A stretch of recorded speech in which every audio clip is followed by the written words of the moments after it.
Hey guys, and welcome back for another exciting look inside the Vintage Geeks toy room. Yes, I'm John, the Vintage Geek, and today I want to be talking about Godzilla. Now, I've always wanted a really good Godzilla action figure, and way back in the day in Rochester, New York, I used to hang out on Monroe Ave, and I had a lot of punk, industrial, gothic friends. They knew I liked toys, and they knew I liked Godzilla, so they gave me that Godzilla bendy figure in there, and that for a long time has been the only Godzilla figure I've owned until now. The NECA Godzilla versus King Kong has come out, and this is finally the Godzilla toy that I've always wanted. Most of the Godzilla toys on the market seem to be like one color. They're just like molded in a color, and then they don't paint them or do anything. Something has always seemed wrong with them. But this one is nice. King Kong versus Godzilla. Godzilla, will you win? He looks awesome. The Battle of the Century, featuring Heat Ray Blast. The motion picture screen beckons you to adventure that thrills the emotions with shock and terror. Two giant monsters converge on Japan for a colossal collision. But in the final bout, which one will emerge victorious? Brace yourself. It's cataclysmic. It's catastrophic. The titanic, terrifying battle between the mightiest monsters of all time. King Kong versus Godzilla. By NECA, top, bottom. Giving you guys a good look all the way around at the box. NECA. Now, this is also the first NECA figure I've ever owned. It's Godzilla there. He's all in there. The box opens like a book. It's kind of cool.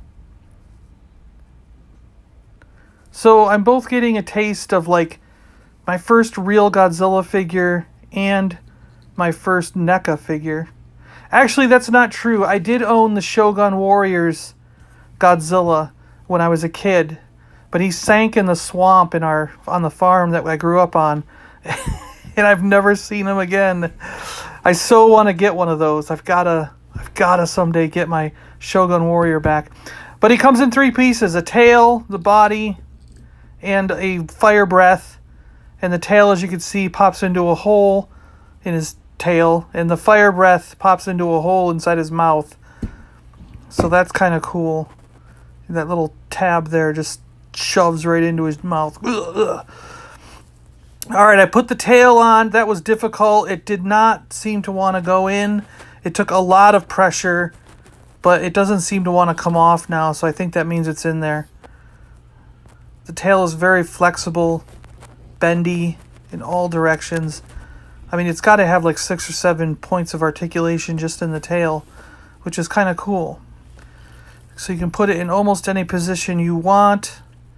However, I wonder, can you put him in? No.